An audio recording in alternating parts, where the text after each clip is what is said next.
Assalamualaikum warahmatullahi wabarakatuh. Om Swastiastu, Namo Buddhaya, Shalom, salam sejahtera untuk kita semua. Perkenalkan, nama saya Lili Damayanti. Saya adalah dosen tetap dari program studi Sistem Informasi Fakultas Sains dan Teknologi Universitas Budi Dharma. Pada kesempatan kali ini saya akan menjelaskan salah satu mata kuliah yang saya ampu, yaitu rekayasa perangkat lunak, sebagai bentuk pernyataan diri dosen untuk unjuk kerja Tridharma Perguruan Tinggi atau PDD UKT-PT. Sebagai salah satu instrumen bidang pengajaran pada sertifikasi dosen tahun 2026. Dalam mengampu mata kuliah ini, saya menggunakan metode pengajaran BIA, Delivery, Interaction, dan Assessment. Saya juga melakukan pengajaran secara sinkronos, artinya tatap muka di dalam kelas, dan asinkronos, yaitu melalui e-learning untuk melihat materi dan mengumpulkan tugas.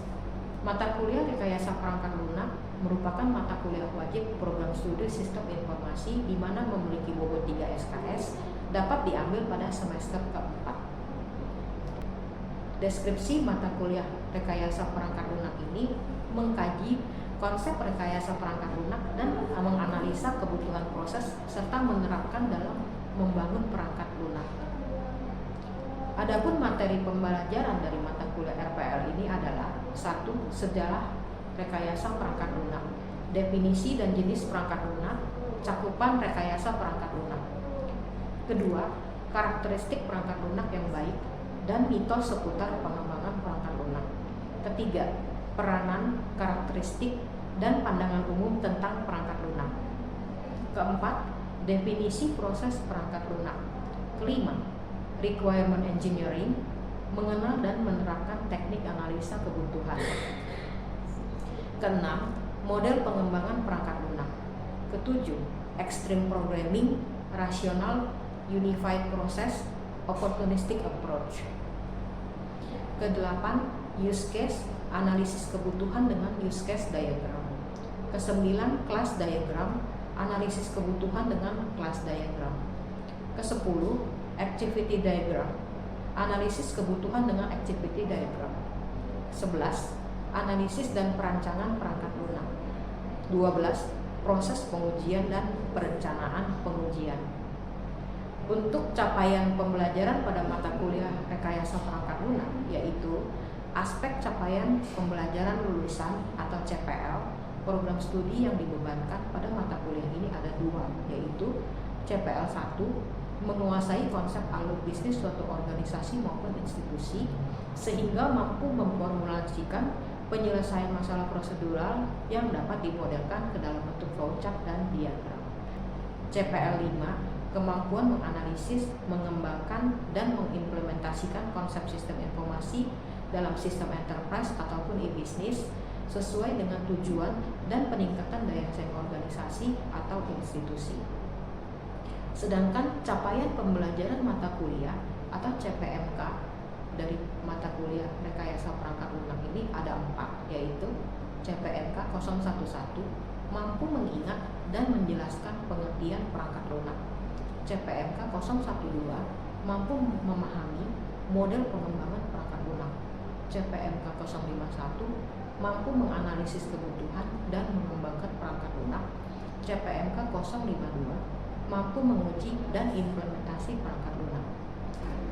Untuk penilaian mata kuliah rekayasa perangkat lunak memiliki bobot, yaitu absensi memiliki bobot 10%, tugas ke-1 memiliki bobot 10%, tugas kedua memiliki bobot 10%, ujian tengah semester memiliki bobot 25%, tugas ketiga memiliki bobot 10%, tugas keempat memiliki bobot 10%, dan ujian akhir semester memiliki bobot 25%. Untuk referensi buku yang digunakan adalah sebagai berikut. Ke-1, Hironoro Washizaki, Guide to the Software Engineering Body of Knowledge, version 4, IEEE Computer Society 2024. 2, Henry Uraharja, Erakwanto, UML Power Design System Using Visual Paradigm, Literasi Nusantara Abadi 2021. Ketiga, Marco Tullio Valente, Software Engineering, A Modern Approach, Self-Published 2024. Berikut adalah cuplikan video proses pembelajaran tatap muka yang dilakukan di dalam kelas pada mata kuliah Rekayasa Perangkat Lunak ini. Selamat menyaksikan. Ya, selamat malam semuanya. Kita hari ini bertemu lagi di mata kuliah Rekayasa Perangkat Lunak. Hari ini kita pertemuan yang ke-14 ya. Hari ini saya mau nge-review semua materi yang sudah pernah saya sampaikan sebelumnya dari tahap setelah UKS ya. Jadi tahap pembuatan sistem rekayasa dimulai dari requirement elicitation ya, yang seperti yang sudah saya sampaikan. Sebelum kita membuat satu perangkat lunak, kita perlu tahu dulu kebutuhan user ya. Jadi user perlunya apa, kita harus mencari tahu. Bagaimana kita mencari tahunya, yaitu kita ada beberapa teknik ya, teknik pengumpulan datanya bisa melalui wawancara, observasi, questionnaire. Nah, untuk mengumpulkan requirement elicitation kita biasanya membuat questionnaire. Ini contoh questionnaire. Ya, ini untuk website penjualan fashion, questionnaire diploma dari fashion. Jadi bisa dilihat untuk informasi umum kita perlukan ada nama, perangkat lunaknya apa. Terus kita juga perlu tahu pengalaman penggunaan website belanja online ya. Lalu tujuan dan kebutuhan bisnis. Di situ kita tanya tujuan utamanya apa dibuatnya website ini, lalu kita kasih pilihan ya. Produk fashion yang dijual misalnya anak-anak dan sebagainya, target pasarnya apa, lokal, apa nasional, internasional, apakah sudah memiliki toko offline. Nah itu untuk tujuan kebutuhan bisnis kita mesti tahu. Lalu kebutuhan fitur ini buat di aplikasi yang akan dirancang nanti ya. Di sini kita tentukan beberapa ya. Jadi nanti minta si responden untuk mencentang mereka kira-kira butuhnya apa gitu ya. Di sini kita kasih pilihan, ada registrasi login, ini umum udah pasti, ada bisa lihat katalog, pencarian produk, filter harga, ukuran, warna, ada filter, ada keranjang belanja, check out, wishlist, kemudian ada review dan rating produk. Di bagian fitur pembayaran kita juga ada sediakan, misalnya bisa transfer bank, e-wallet, COD, payment gateway otomatis. Nah ini si responden boleh kalau diperlukan. Lalu ada fitur pengiriman, pilihan ekspedisi ya. Jadi bisa mau instan kan, mau kargo atau apa. Lalu bisa tracking pengiriman, ingat ya. Jadi pembeli kalau sudah melakukan pesanan, sudah check out, sudah bayar, dia pengen tahu pesanannya sudah sampai di mana. Biasa ada fitur pelacakan atau tracking. Ada fitur ongkir otomatis. Kemudian untuk admin, nah tadi kan dari sisi user, dari admin kita juga perlu. Ya, admin perlu apa? Kita kasih beberapa pilihan di sini, bisa kelola produk, kelola kategori, kelola pesanan, kelola pelanggan, terus ada laporan penjualan tentu saja ya, laporan dan manajemen promo atau diskon. Di bagian D ada kebutuhan non fungsional. Nah, website harus cepat diakses atau mobile friendly, aman apa dari sisi keamanan untuk login dan pembayaran terutama ya. Terus harus mudah digunakan dalam arti user friendly. Estimasi jumlah pengguna, nah ini juga penting ya, karena kita seperti yang sudah saya sampaikan, kita pada saat testing kan kita harus coba dalam waktu bersamaan bisa nggak sekian banyak pengguna, dan jadi kita mesti tahu dulu estimasi pengguna per hari kira-kira berapa ya. Jadi mereka centang gitu. Kalau misalnya lebih dari 1000 per hari, berarti kamu desainnya juga kan harus diperhatikan dari sisi hardware maupun software juga. Perlu multi bahasa atau tidak ya. tampilan, gaya desain yang diinginkan oleh user atau responden apa? Minimalis kah, elegan, modern atau colorful? Terus apakah ada referensi ya misalnya dari third party? Untuk integrasinya, apakah perlu integrasi dengan medsos, Instagram, TikTok? Perlukah dengan marketplace atau sistem beras lain? Lalu ada masalah dan harapan. Kira-kira masalah apa yang ingin diselesaikan dengan website ini? Ya, harapannya apa? Nah, ini kita bisa buat di Gform kalau mau secara online, atau mungkin kalau misalnya nggak terlalu masih kalau bisa dalam satu perusahaan, kita mungkin cukup bikin pakai data. Nah, selanjutnya data-data yang sudah masuk dari responden kita akan kumpulkan, ya. Jadi dari situ kita bisa rangkum, kita masuk ke dalam requirement elicitation tahap 1. Ya, di tahap 1. Jadi semua yang sudah diisi di form tadi itu kita kumpulkan, ya. Nah, nanti udah untuk identifikasi kebutuhan sistem. Jadi di tahap 1 hasil data mentah kuesioner tadi kita mendapatkan 15 poin, ya. Bisa di sini user mengatakan di sini saya ingin sistem itu bisa menampilkan informasi produk fashion secara lengkap, ada nama, ukuran produk dan sebagainya.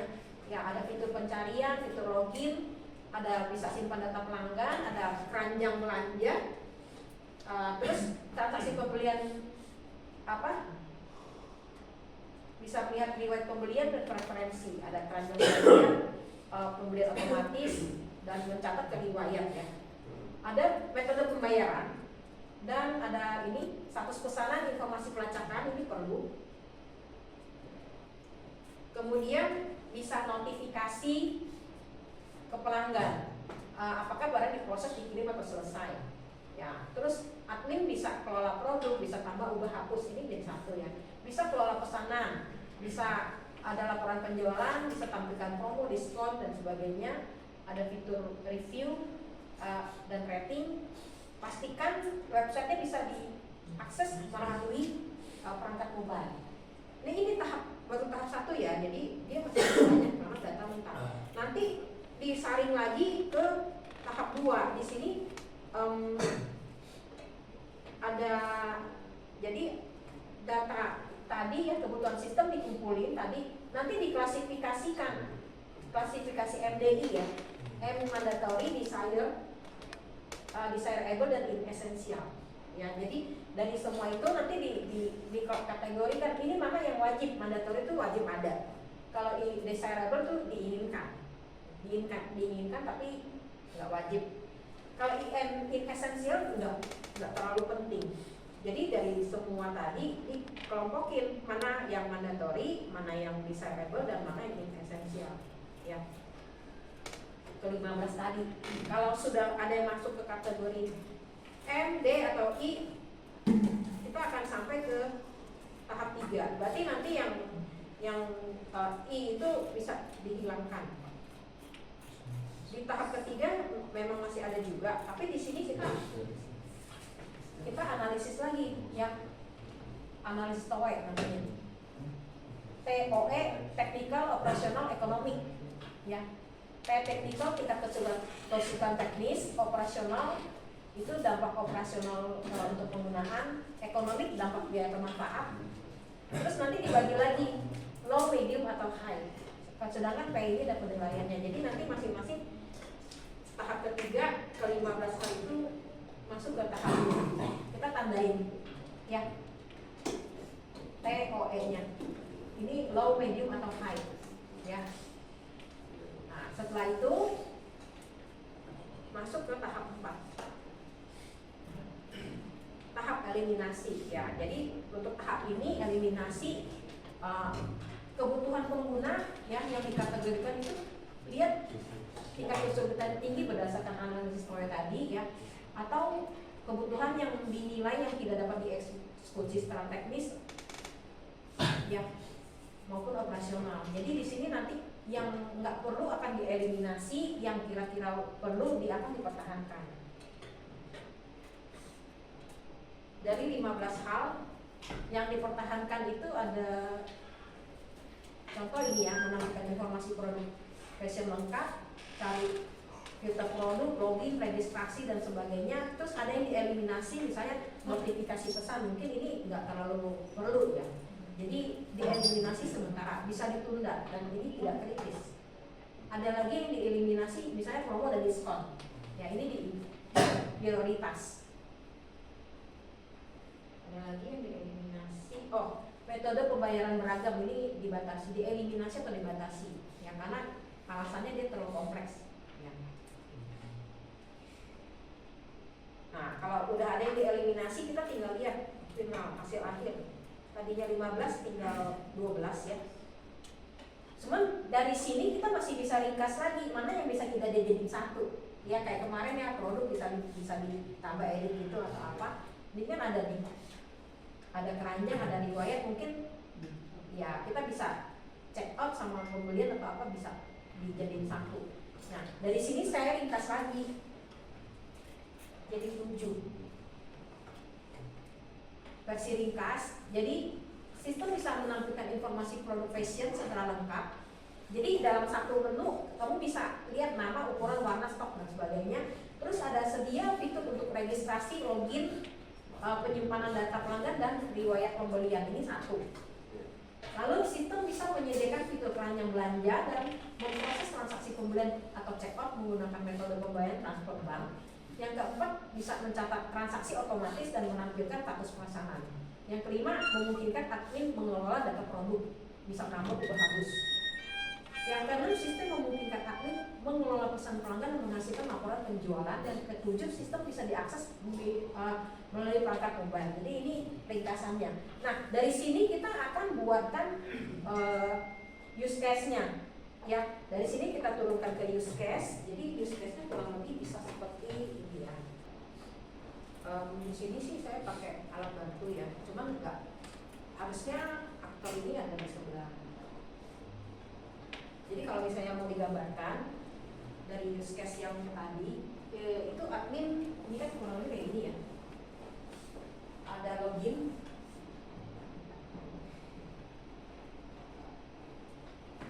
Kelola data produk, kelola pesanan.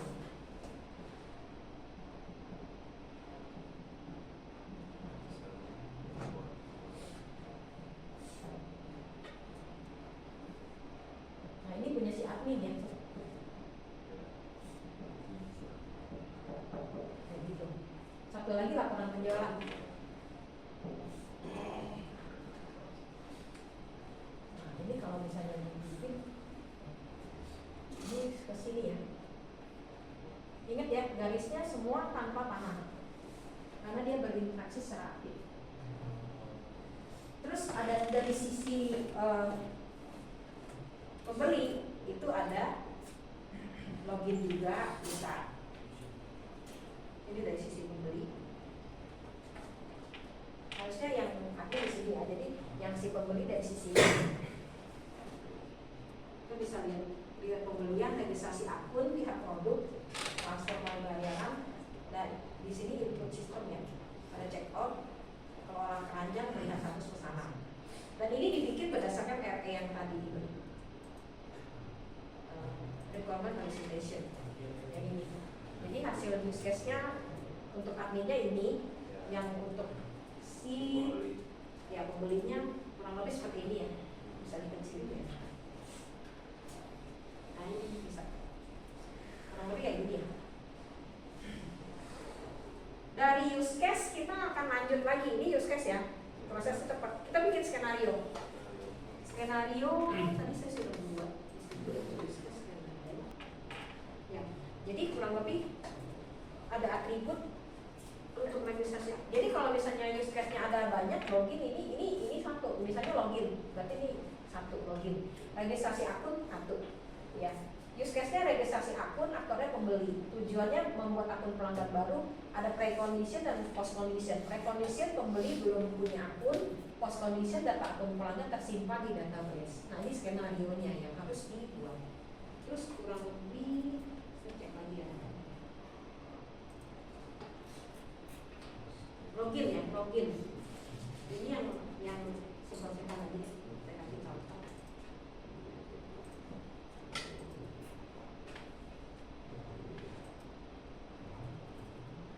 Login. Biasanya yang umum sih ada ini. Ya. Jadi use case login contohnya ini. Ini kan login ya di sini.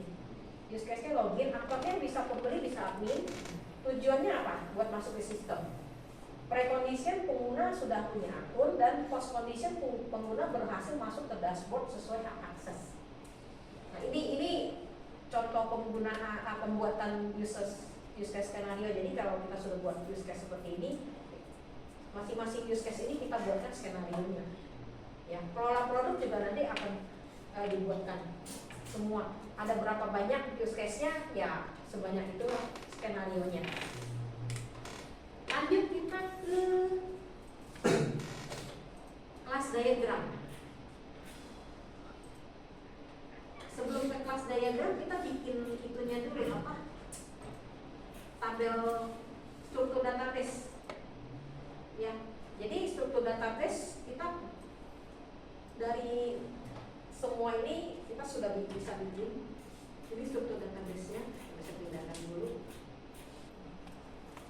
Ada 8 tabel utama dari requirement elicitation ke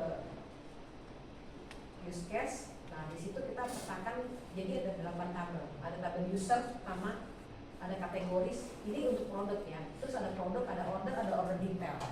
Ya. Order detail masih ingat ya, saya pernah bahas waktu itu. Terus ada tabel pembayaran juga, ada tabel order status dan ada history. Jadi ini nanti dipetakan lagi, ini kan baru nama tabel, baru nanti kita lihat ininya. Struktur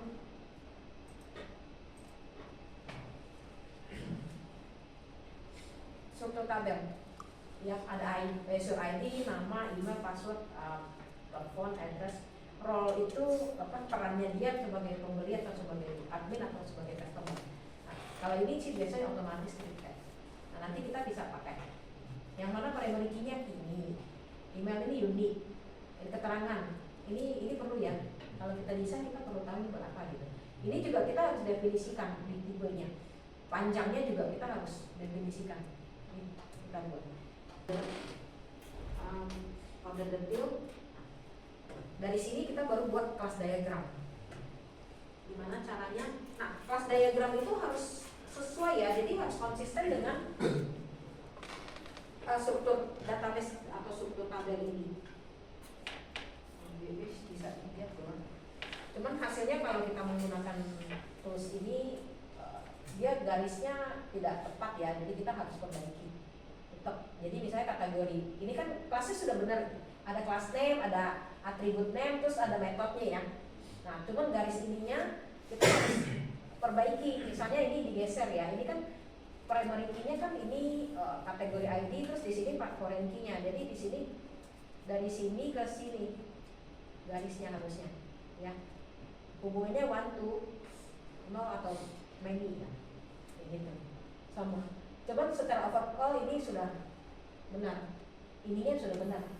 Yang penting dia harus konsisten antara tabel dengan si kelas ini. Kelas name-nya harus sama dengan nama tabel kalau bisa. Sama atributnya samain, metodenya ini juga metode ini kita buat sendiri ya, apa yang bisa dilakukan dengan tabel ini ya.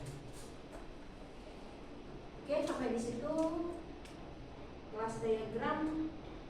Harusnya bisa lanjut ke APPT ya, satu set ya, kurang lebih kita buat APPT diagram seperti ini ya. User ada login page, ada control, ada user di sini, input, login, get user mail ke user data, terus verify password. Nanti proses loginnya berhasil atau login gagal. Ini di sini. Oke. Setelah itu kita baru sudah sequence activity, udah berarti sudah lengkap ya harusnya ya. Kita tinggal bikin tampilan layar.